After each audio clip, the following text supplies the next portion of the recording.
Hvala. Kolo gre lahko samo naprej in ne onesnažuje okolja. Za razliko od Janševe vlade, ki pelje državo vse bolj nazaj, okolje pa onesnažuje s sovraštvom in pohlepom. Z ograjami in kazenskim preganjanjem protestnikov je že zelo kmalu pokazala, da je veliko bolj avtoritarna, kot je bila zadnja vlada Socialistične republike Slovenije, ki je dovolila proteste za izpustitev Janše in soobtoženih.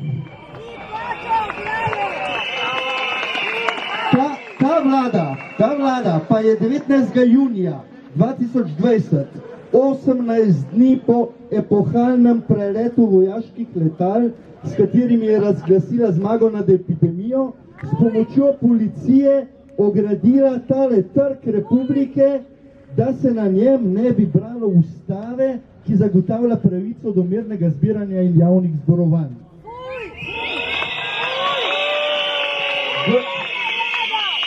In v obrazložitvi razloga za plačilni nalog, ki sem ga jaz takrat dobil in ki mi ga je poslala policija, je policija tisto ograjo utemeljila z zagotavljanjem varnosti določenega varovanega objekta. In ker je ograja tistega dne segala rekordno daleč, vse tja do stavbe Nove Ljubljanske banke,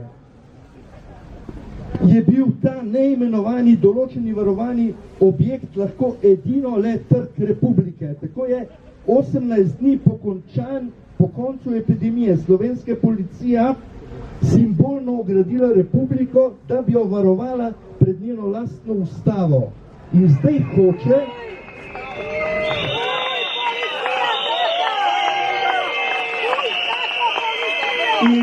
hoče, da bi enormne stroške za tisto varovanje plačal eden od udeležencev protesta.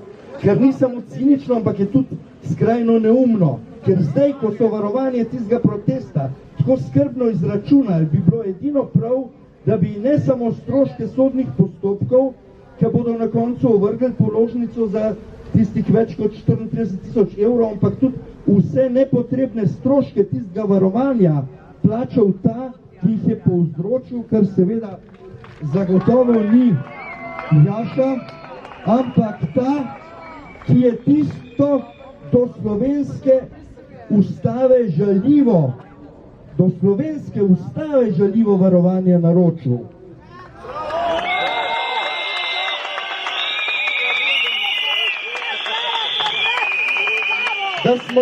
Da smo iz nekoč najbolj liberalne socialistične republike postali diktatura primitivcev. Jasno govori tudi to, da so kaznovali ljudi, ki so po asfaltu pisali skredo in lepili križce in stopinje na tla tega trga. Kaznovali so ljudi, ki so nosili dežnike s protestnimi napisi in ljudi, ki so mirno stali na robu protesta. Vse to bo skupaj s tem, ker ta vlada počne z javno televizijo in z STA, nekoč končalo v muzeju osamosvojitve.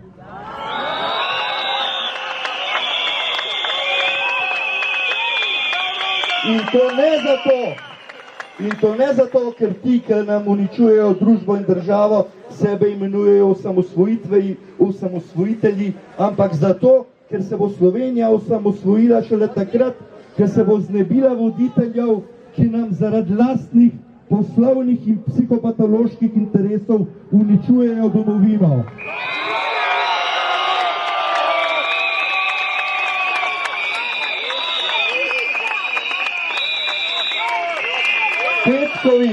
Petkovi protesti so ob tem, da so razkrinkali nedemokratičnost oblasti, pokazali, da je eden od temeljev slovenske identitete, za katero se je tako zelo trudi minister za kulturo, prav kultura, ki spremlja tukajšnji upor od kmečkih puntov preko partizanstva in družbenih gibanj, ki so odločno prispevala k demokratizaciji Slovenije v času socializma pa do danes.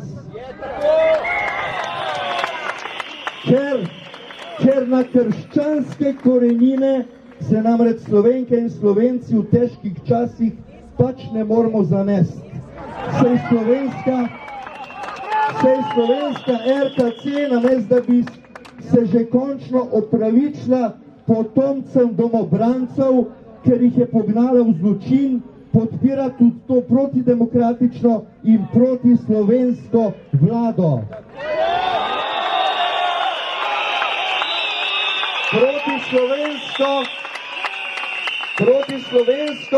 Protislovensko pa ne samo zato, ker na pomembne položaje nastavlja nesposobne in skorumpirane ljudi, ampak tudi zato, ker je nacionalizem direktno nasprotje domoljubja. Sej tisti, ki v svoji državi ne prenese ljudi drugih ras, porekla, spolnih usmerjenosti ali prepričanja, ne ljubi svoje domovine, ampak svoje blodne sanje.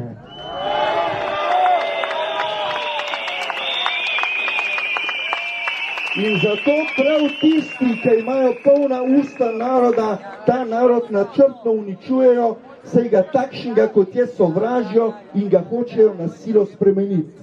Če bi vladali še naslednja 4 leta, bi iz te države odšlo toliko sposobnih mladih, da bi bilo z njo dokončno konc in bi bila samo še podaljšek tujih interesov.